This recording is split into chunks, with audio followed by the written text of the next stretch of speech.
یہ انہوں نے جان بوجھ کر ایک ڈرامہ کل رچایا. سپریم کورٹ کے آرڈر کو انہوں نے نہیں ماننا تھا، لیکن یہ تاثر دیا کہ ہم اس آرڈر کو مان رہے ہیں، جبکہ در حقیقت انہوں نے اس آرڈر کی دھجیاں اڑائی ہیں. راج صاحب یہ بتائیے گا کہ خان کو خان کی مرضی پہ ہی پم سے واپس اڈیالہ منتقل کیا گیا؟ بالکل نہیں، یہ بالکل غلط ہے. دیکھیں ڈاکٹر عظمیٰ نے آج اپنی پریس کانفرنس میں یہ واضح کیا ہے کہ خان صاحب نے بالکل کوئی انکار نہیں کیا تھا شفا انٹرنیشنل جانے سے. تو خان صاحب اطلاعات تو یہ بھی آئی کہ خان صاحب نے علاج کروانے سے ہی چیک اپ کروانے سے انکار کر دیا. بالکل یہ غلط ہے، مکمل طور پہ یہ غلط خبریں ہیں. بالکل ایسا کچھ نہیں ہوا. آپ نے ڈاکٹر عظمیٰ کی اگر آج پریس کانفرنس سنی ہو تو ان تمام باتوں کی انہوں نے نفی کی تو ہے. اس میں سب سے بڑی رکاوٹ کون بنا پھر؟ ہمیں نہیں پتا کون بنا، یہ تو انتظامیہ بتائے، حکومت بتائے کہ کیوں انہوں نے سپریم کورٹ کے آرڈر کو نہیں مانا. راجہ صاحب ماضی میں بھی جو آرڈر ہیں ان کے اوپر عمل نہیں ہوا، وہ ملاقات کے حوالے سے ہو، وہ مخصوص نشستوں کے حوالے سے ہو، تو کوئی توہین عدالت کی کارروائی نظر نہیں ہے. تو اس دیکھیے توہین عدالت کو بھی اس وقت کے سپریم کورٹ نے نہیں سنا تھا. ہم نے مخصوص نشستوں کے حوالے سے توہین عدالت کی درخواست دائر کی تھی، جس کو 10 ماہ نہیں سنا گیا تھا. اب کل ہم پھر توہین عدالت کی درخواست دائر کریں گے اسی سپریم کورٹ کے سامنے جس نے یہ آرڈر دیا. عمران خان صحت مند ہیں، کیا واقعی وہ صحت مند ہیں؟ دیکھیے ہم کیسے اعتبار کر لیں کیوں ان کا بلڈ پریشر اوپر نیچے ہوتا ہے، کیوں ان کی آنکھ میں کلاٹ آیا.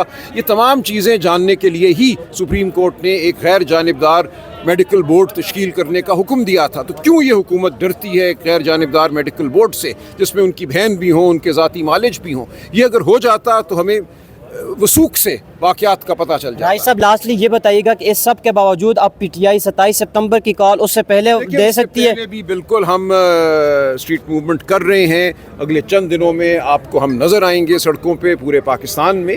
27 ستمبر تو ایک نقطۂ عروج ہے، لیکن ہم پاکستانی قوم کو اس سے پہلے بھی پکارتے رہیں گے، اور انشاءاللہ پاکستانی قوم اور ہم مل کر یہ مقدمہ 7 ستمبر کو اسلام آباد آئیں گے یا پنڈی جائیں گے؟ دیکھیے اس دن کی جو صورتحال ہے آپ کے سامنے آ جائے گی. پی ٹی آئی کے جو اختلافات سامنے آئے تھے، بیان بازی جو سامنے آئی تھی، وہ کہاں تک وہ پہنچی؟ چلتی رہتی ہے، اس سے کوئی فرق نہیں پڑتا. پاکستانی قوم کا تعلق رشتہ عمران خان سے ہے، بڑے اصولوں سے ہے، پارٹیوں کے اندر ہوتا رہتا ہے. کچھ کل ہوا، یہ پاکستان کے نظام عدل پر ایک حملہ ہے. توہین عدالت کوئی چھوٹا واقعہ نہیں ہوتا. جب سپریم کورٹ کا فیصلہ ہو اور آپ اس کو ہوا میں اڑا دیں تو آپ پوری قوم کو ایک پیغام دیتے ہیں کہ اس ملک میں کوئی قانون نہیں ہے، صرف طاقت ہے. تو یہ ایک سانحہ ہے، پاکستان کو ایک قبرستان بنانے کی سازش ہے. ایسے نہیں چلتے ملک. جب آپ یہ کہتے ہیں کہ میں نے ملک کو بہتر کرنا ہے، میں نے گورننس بہتر کرنی ہے، میں نے ملک میں جو نظام ہے حکومت کا اس کو بہتر کرنا ہے، اور اس کے ساتھ ساتھ آپ اداروں پر حملہ کرتے ہیں، سپریم کورٹ پر حملہ کرتے ہیں، اس کے حکم کو ہوا میں اڑا دیتے ہیں، تو کسی ادارے کو، کسی گورننس کو، کسی حکومت کو آپ بہتر نہیں کر سکتے. یہ بے وقوفی پاکستان میں بار بار ہوئی ہے. 60 کی دہائی میں یہی ہوا. ایک مارشل لا حکومت نے یہ سمجھا ڈنڈے کے زور سے ہم اس ملک کو چلا لیں گے، کسی ادارے کی ہمیں ضرورت نہیں ہے. اداروں کو تباہ کیا گیا. یہی کام ضیاء الحق نے کیا، یہی کام مشرف نے کیا. جب آپ قانون پر حملہ کرتے ہیں تو آپ ہر نظام کو تباہ کر دیتے ہیں ملک کے.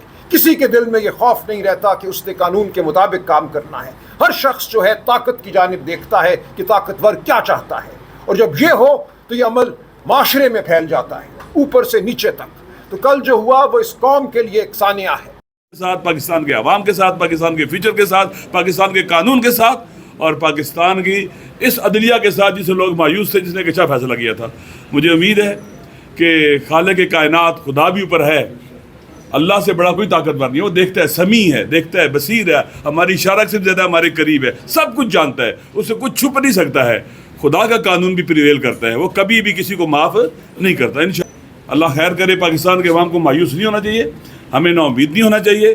یہ دشمن، یہی لوگ یہ چاہتے ہیں کہ ہم مایوس ہو جائیں، نا امید ہو جائیں. ہم نے نا امید نہیں ہونا ہے، حوصلے نہیں ہارنے ہمارے. ہم نے ارادوں کو مضبوط رکھنا ہے، ثابت قدم رہنا ہے، اور عمران خان ہمارے دلوں میں ہے، ہم اس کے ساتھ ہیں، کبھی اس کا ساتھ نہیں چھوڑیں گے. پورا ملک تشویش میں ہے، ہر پاکستانی تشویش میں ہے. خان کا ہر voter supporter, party worker supporter جو ہے نا تشویش میں ہے. ہم سارے پارلیمنٹیرین تشویش میں ہیں.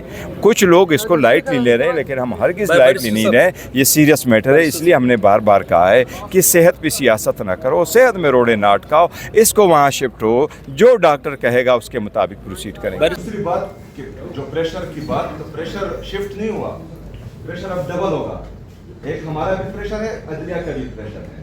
یہ ججز تو کوئی مذاق نہیں ہے، قوم کے ٹیکس کے پیسوں سے ان کو تنخواہیں ملتی ہیں، اور اگر وہ انصاف نہ کر پائے اور اپنے فیصلے امپلیمنٹ نہیں کر پائے. یہ تو کوئی مذاق نہیں ہے. ابھی ججز کا جو پریشر ان پر آئے گا وہ الگ ہوگا اور ہمارا پریشر تو ویسے بھی پڑے گا. آپ سے یہ چھوٹا سا سوال ہے, بڑا معصوم سا ہے, کہ آپ کہہ رہے ہیں کہ جی پریشر ڈالیں گے کے پی کے میں, تو آپ پریشر ڈال دیں گے. کیا کہ آپ پنجاب میں جو ہے جو آپ کی بڑی جو بھی تاریخ چلاتے ہیں بہت کمزور ہوتی ہے, اس پہ آپ کس طرح پریشر ڈالیں گے؟